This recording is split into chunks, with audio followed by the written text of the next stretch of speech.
வணக்கம் நேயர்களே, கல்லூரி வாசல் நிகழ்ச்சிக்கு உங்களை வரவேற்பது காயத்ரி.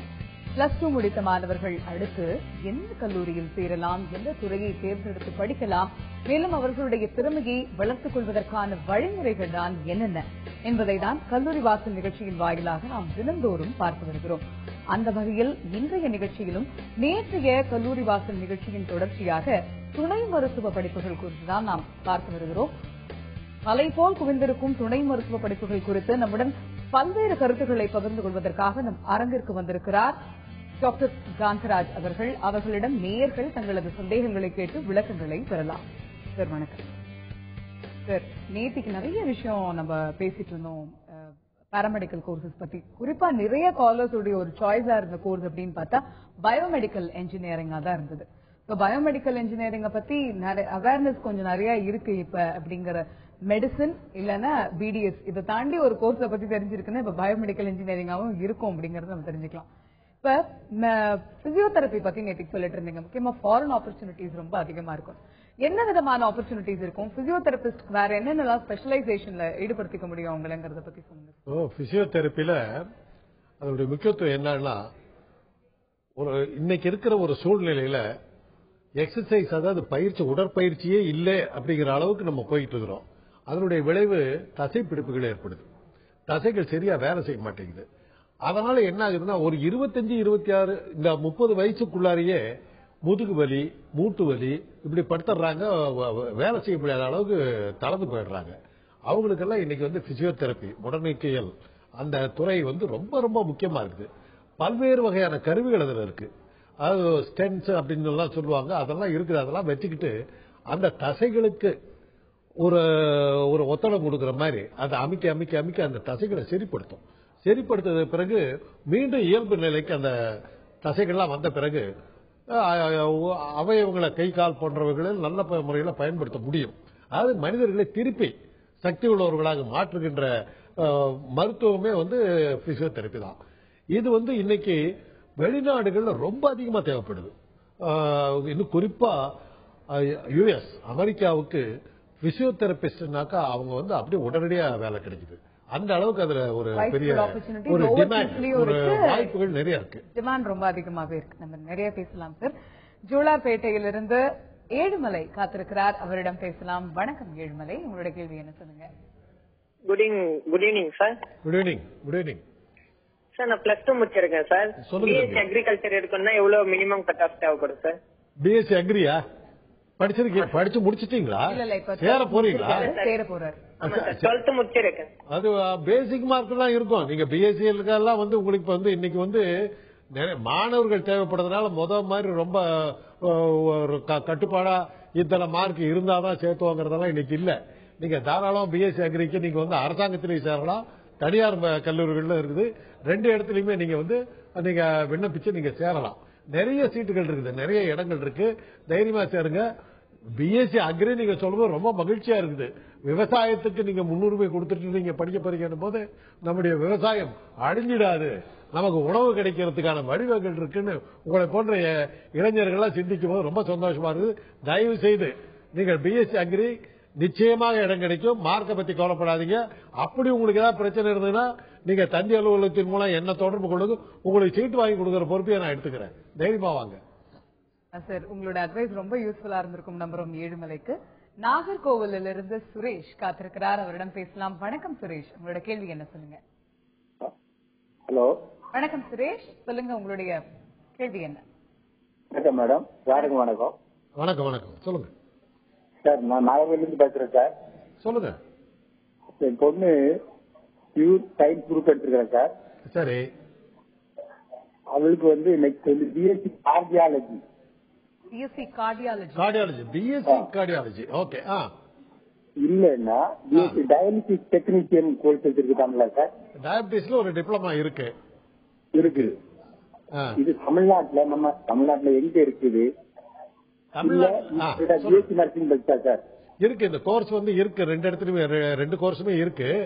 ஆனா நீங்க வந்து ஒரு எம்பிபிஎஸ் படிக்காம நீங்க நேரடியா அந்த கார்டியாலஜிங்கிறது வந்து இதய சம்பந்தப்பட்ட துறையை சேர்ந்தது. அது வந்து ஒரு எம்பிபிஎஸ், ஒரு டாக்டருக்கு படிக்காம பிஎஸ்சி கார்டியாலஜி போன்ற படிச்சீங்கன்னா உங்களுக்கு அவரோட வாய்ப்புகள் அவ்வளவு நல்லா இருக்குமான்னு சொல்ல முடியாது என்னால. ஆனாலும் படிக்கலாம். அந்த பெர்ஃபியூஷனிஸ்ட் இந்த மாதிரி கோர்ஸ் எல்லாம் இருக்கு. அது கார்டியாலஜியோட சேர்ந்த இதய சம்பந்தப்பட்டது தான். பட் இவரோட டாட்டர் பயோ மேக்ஸ் கிடையாது சார், பியூர் சயின்ஸ். அப்ப அவங்க பியூர் சயின்ஸ் தான் அதுக்கு எலிஜிபிள். பியூர் சயின்ஸ் தான் எலிஜிபிள். மேக்ஸ் தேவையே இல்லை. அதுக்கு பெர்ஃபியூஷனிஸ்ட் இந்த மாதிரி இதுக்கெல்லாம் நிறைய தேவைப்படுது. பைபாஸ் சர்ஜரிக்கெல்லாம் இவங்க தேவைப்படுவாங்க. ஆக அந்த கோர்ஸ் நீங்க படிக்கலாம். அது இந்த நிறைய கல்லூரிகள்ல இருக்குது. இந்த விஹெச்எஸ் போன்ற சில இடங்கள்ல எல்லாம் உங்களுக்கு இந்த பயிற்சிகள்லாம் தர்றாங்க.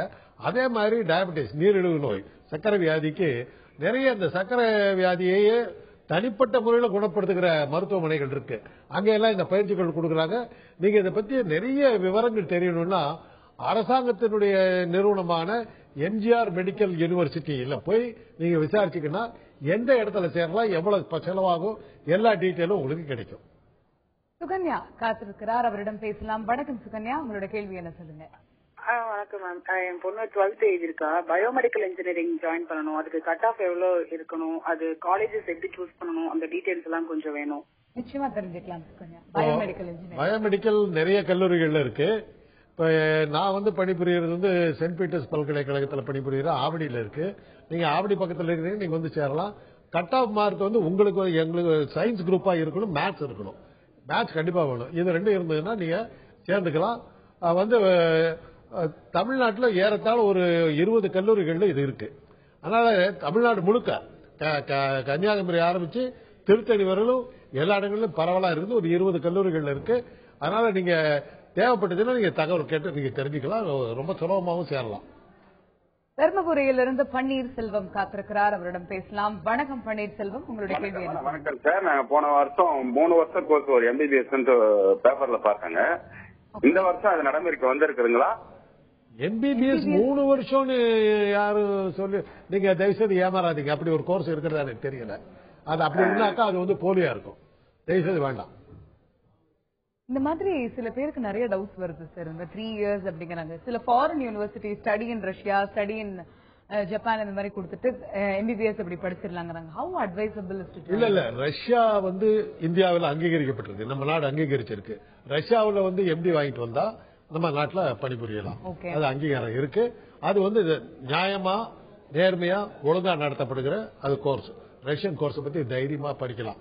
அதே மாதிரி இங்கிலாந்துல படிக்கலாம். இதெல்லாம் இந்தியாவில் நம்ம நாட்டுல அங்கீகரிக்கப்பட்டவைகள். மற்ற நாடுகள் எல்லாம் நீங்க படிச்சீங்கன்னா அது வியன்னா இது போன்ற இடங்கள்லாம் படிச்சாக்கா அங்கீகாரத்துக்கு நீங்க சில தேர்வுகள் இங்க எழுத வேண்டியதா இருக்கும். சோ அதெல்லாம் நீங்க ஜாக்கிரதையா இருக்கணும். பட் இந்த 3 வருஷம் 2 வருஷம் வெளிநாட்டு பல்கலைக்கழகங்கள்னா தயவு செய்து நல்லபடியா விசாரிச்சுக்கிட்டு போங்க. வெளிநாட்டுல சில நாடுகள்ல ஒரு ரூம் ஒண்ணு வச்சுக்கிட்டு அதே பல்கலைக்கழகம் வாங்க. அங்க பல்கலைக்கழகம் அமைக்கிறது ரொம்ப சுலபம். அதையெல்லாம் நம்பிக்கிட்டு போயிடாதீங்க. வெளிநாடுன்ற மோகத்துல போய் மாட்டிக்காதீங்க. தயவுசெய்து விசாரிச்சு தெரிஞ்சுக்கிட்டு நல்ல பல்கலைக்கழகம் தானாங்கிறதெல்லாம் கம்ப்யூட்டர்ல போட்டா வந்துடும். கணினிலேயே நீங்க பார்த்து தெரிஞ்சுக்கலாம். தயவுசெய்து வெளிநாடுங்கிற மோகத்துல போய் மாட்டிக்காதீங்க. தயவுசெய்து ஜாக்கிரதையா. மகாலட்சுமி காத்திருக்கிறார், அவரிடம் பேசலாம். வணக்கம் மகாலட்சுமி, உங்களுடைய கேள்வி என்ன சொல்லுங்க. Good evening ma'am. Good evening. Good ma'am. நான் லாஸ்ட் இயர் +2 முடிச்சேன். ஓகே.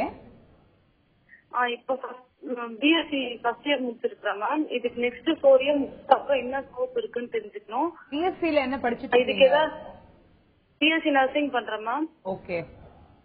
இந்த 4 இயர் முடிச்ச அப்புறம் கவர்மெண்ட் எக்ஸாம், காமன் எக்ஸாம் எதாவது இருந்தா சொல்லணும் மேம். நிச்சயமா தெரிஞ்சுக்கலாம் மகாலட்சுமி. BSc நர்சிங் முடிச்சிட்டாலே உங்களுக்கு ஆப்பர்ச்சுனிட்டி நேராவே கிடைச்சிடும். தைரியமா உங்களுக்கு BSc இன்னைக்கு நர்சிங் கோர்ஸ் முடிக்கிறவங்கள நாங்க தேடிக்கிட்டு இருக்கோம். மருத்துவர்களை விட நர்சிங் எங்களுக்கு கிடைக்காம ரொம்ப கஷ்டப்படுறோம். ஆனா BSc நர்சிங் முடிச்ச உடனே நீங்க நேரடியாக அரசாங்கத்தில் நீங்க சேரலாம், தனியார் மருத்துவமனைகளில் சேரலாம். வெளிநாடுகள்ல இன்னும் சொல்ல போனா வெளிநாடுகள்ல உங்களை இருக்கிற நீட்டி வரவேற்கிறதுக்கு தயாரா இருக்காங்க. அதனால BSc நர்சிங் முடிச்ச உடனே உங்களுக்கு வேலை வாய்ப்பு நிச்சயமா கிடைக்கும். பயப்படவே வேண்டாம். BSc நர்சிங் கோர்ஸ் நீங்க முடிங்க.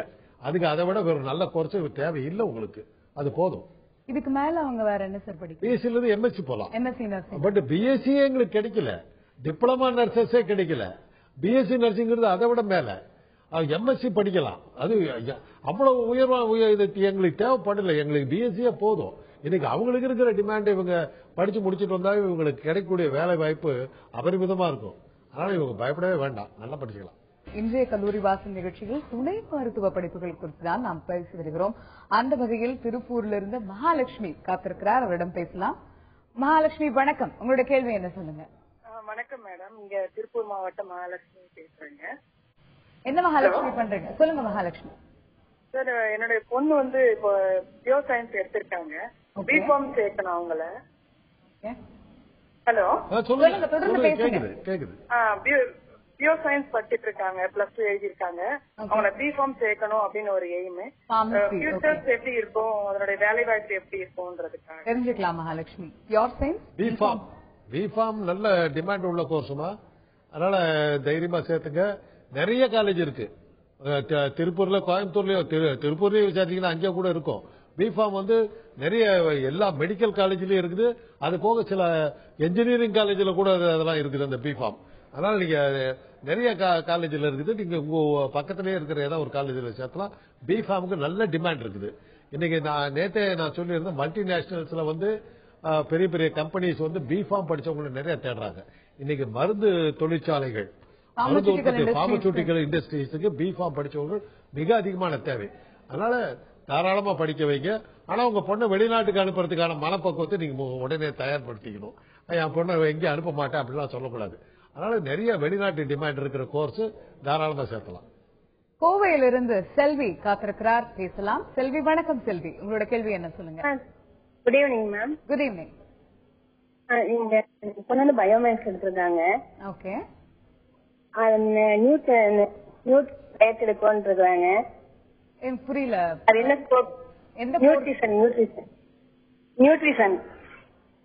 ஓகே, நியூட்ரிஷன் சொல்லுங்க. நியூட்ரிஷன், ஓகே, சொல்லுங்கம்மா. அது எடுக்கலாம்னு இருக்காங்க. அது என்ன ஸ்கோப், நல்லா இருக்குங்களா? நல்ல கோர்ஸுமா. அது எல்லா நர்சிங் ஹோம்லயும் நியூட்ரிஷனிஸ்ட் தேவை. எல்லா கவர்மெண்ட் ஹாஸ்பிட்டலையும் நியூட்ரிஷனிஸ்ட் தேவை. ஒரு நோயாளிக்கு என்ன சாப்பாடு கொடுக்கணும், இதய நோயாளிக்கு என்ன கொடுக்கணும், சக்கரை வியாதி உள்ளவனுக்கு என்ன கொடுக்கணும், கிட்னி பாதிக்கப்பட்டவனுக்கு என்ன கொடுக்கணும், குடல் பாதிக்கப்பட்டவனுக்கு என்ன கொடுக்கணும் அப்படிங்கிற உணவை வந்து நிர்ணயம் செய்வதே நியூட்ரிஷனிஸ்ட் தான். அது போக நல்லபடியா உடம்ப பாதுகாக்கிறதுக்கும் அழக பராமரிப்பதற்கும் என்ன உணவுகள் சாப்பிடலாங்கிறதெல்லாம் சொல்லித்தரக்கூடிய கோர்ஸ் வந்து நியூட்ரிஷன் கோர்ஸ். அதனால அதுக்கு ஸ்கோப் நிறைய இருக்குது. பியூட்டி பார்லர்ல இருந்து, நர்சிங் ஹோம்ல இருந்து, ஹாஸ்பிட்டல்ஸ்ல இருந்து எல்லா இடங்கள்லயுமே தேவைப்படுற ஒரு கோர்ஸ் அது. அதனால தாராளமா நீங்க சேர்த்தலாம். வேலை வாய்ப்புக்கு உத்தரவாதம் இருக்கு, நிச்சயமா சேர்த்தலாம். நிறைய கல்லூரிகள் இருக்குது.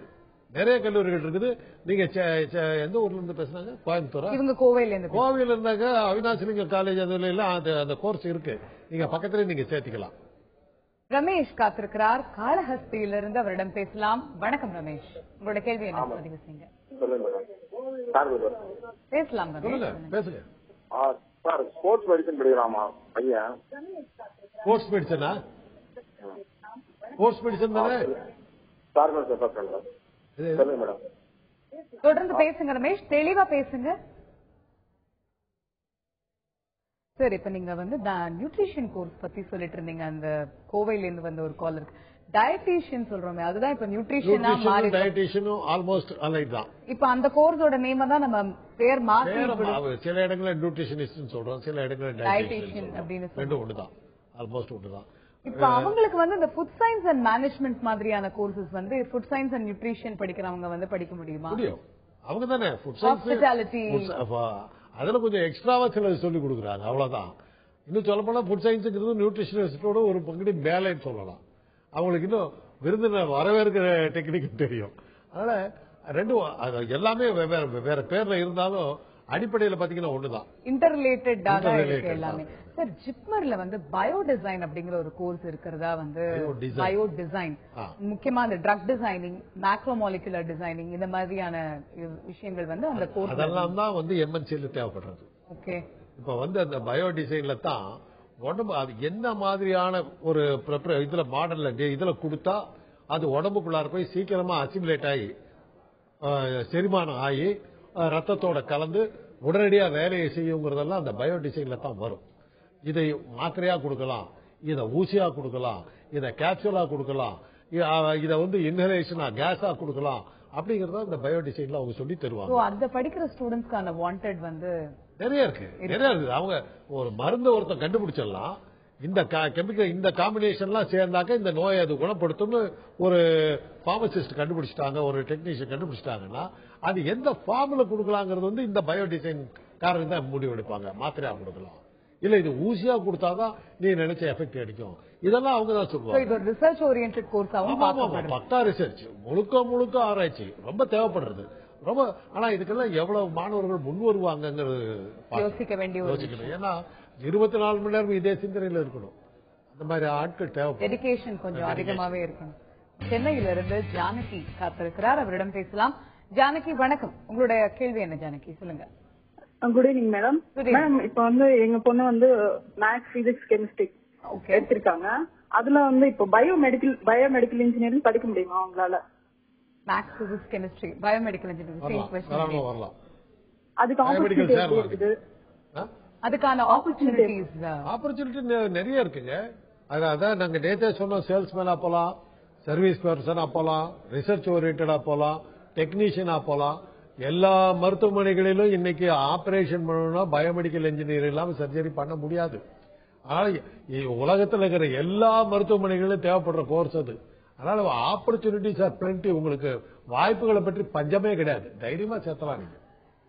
சார், இப்ப பயோடிசைன் பத்தி நீங்க நிறைய விஷயம் சொன்னீங்க. அதே மாதிரியே ஒரு இம்பார்ட்டன்டான ஒரு கோர்ஸ் அப்படின்னு கன்சிடர் பண்ணும்போது ரேடியாலஜி, ரேடியோ தெரப்பி, கீமோதெரப்பி இப்ப இருக்கிற காலகட்டத்துக்கு ரொம்ப தேவைப்படுற, டிமாண்ட் அதிகமா இருக்கிற ஒரு கோர்ஸா நம்ம அதை எடுத்துக்கலாமா சார்?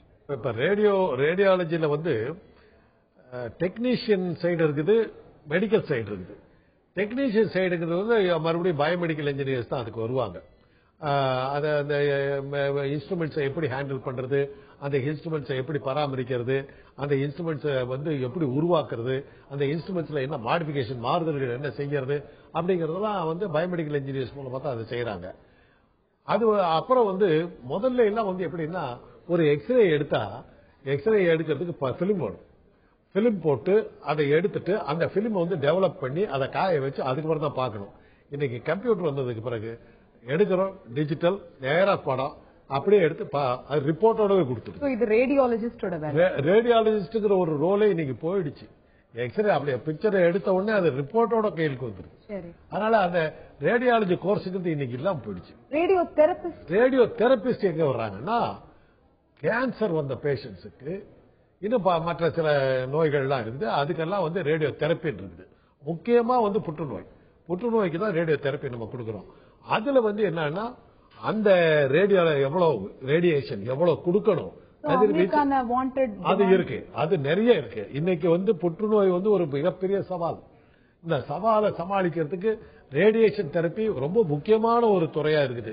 ஏன்னா வேற மருந்துகள் இல்லாத ஒரு சூழ்நிலையில ரேடியோ தெரப்பி தான் நமக்கு இன்னைக்கு ஒரு பெரிய வரப்பிரசாதமா இருக்கு. அதனால radio therapist are very much wanted, நிறைய தேவை. பெரம்பலூரிலிருந்து பாண்டியன் காத்திருக்கிறார், பேசலாம். பாண்டியன் வணக்கம், உங்களுடைய கேள்வி என்ன பாண்டியன், சொல்லுங்க. வணக்கம் மேடம். வணக்கம். எங்க பாப்பாங்க பிசியோதெரபி படிச்சிட்டு இருக்காங்க. Physiotherapy, okay. அவங்களுக்கு வேலை வாய்ப்பு எப்படி இருக்குங்க, இல்ல மேற்கொண்டு என்ன படிக்கலாம்? பிசியோதெரபிக்கு மேற்கொண்டு படிக்கணுங்கிறது இல்லை. இதை வந்து அவங்க நல்லா மாஸ்டர் பண்ணாங்கன்னா செலக்ட் பண்ணிக்கலாம். அதாவது முதுகெலும்பு சம்பந்தப்பட்டதா எடுத்துக்கலாம், அல்லது இந்த கை கால் சம்பந்தமானதா எடுத்துக்கலாம். அதுல வந்து நிறைய பிரான்சஸ் இருக்குது. அதுல வந்து அவங்க செலக்ட் பண்ணி படிக்கலாம். பட் முதல்ல அவங்க பிசியோதெரபி படிச்சு முடிச்சாலே அவங்களுடைய ஆர்வத்துக்கும் விருப்பத்துக்கும் தகுந்த மாதிரி அவங்க வந்து எந்த பிரிவுக்கு போலாங்கிறத முடிவு எடுத்துக்கிட்டு அவங்க போலாம். பொதுவா அந்த முதுகெலும்பு சம்பந்தப்பட்ட, வெர்டிபிரா சம்பந்தப்பட்ட, தண்டுவடம், அதாவது ஸ்பைனல் கார்டு சம்பந்தப்பட்ட பிசியோதெரபிக்கு நிறைய டிமாண்ட் இருக்குது. அதனால அதுக்கு அடுத்தது பிரசவம் முடிந்த பிறகு பிசியோதெரபி மூலமா உடம்ப கட்டுப்பாடா வச்சுக்கிறதுக்கான சில பயிற்சிகள், சில துறைகள் இருக்குது. அதுக்கும் நிறைய டிமாண்ட் இருக்குது. ஆக இந்த துறைகள்ல எதை வேணாலும் உங்க மகள் அல்லது மகனோ அதை தேர்ந்தெடுத்துக்கலாம். அவங்க முதல்ல படிச்சு முடிக்கட்டும். அவங்க எந்த துறைக்கு போகணும்னு விருப்பப்படுறாங்க, ஆர்வம் இருக்குது, திறமை இருக்குதுன்னு நினைக்கிறாங்களோ அந்த துறையை அவங்க தேர்ந்தெடுத்து அதுக்கு போகலாம். அது ரொம்ப முக்கியம். நேத்தி மாதிரி எனக்கும் நிறைய courses, biomedical courses, paramedical courses, இதுக்கு நிறைய அட்வைசஸ் கொடுத்தீங்க. நேயர்கள் எல்லாருக்குமே ரொம்ப யூஸ்ஃபுல்லா இருக்கும் நம்புறோம். Thank you so much. நேயர்களை இன்றை போலவே நாளைக்கும் கல்லூரி வாசல் நிகழ்ச்சியில் துணை மருத்துவ படிப்புகள் குறித்துதான் நாம் பார்க்க போகிறோம். தொடர்ந்து இணைந்திருங்கள். நன்றி தொலைக்காட்சி.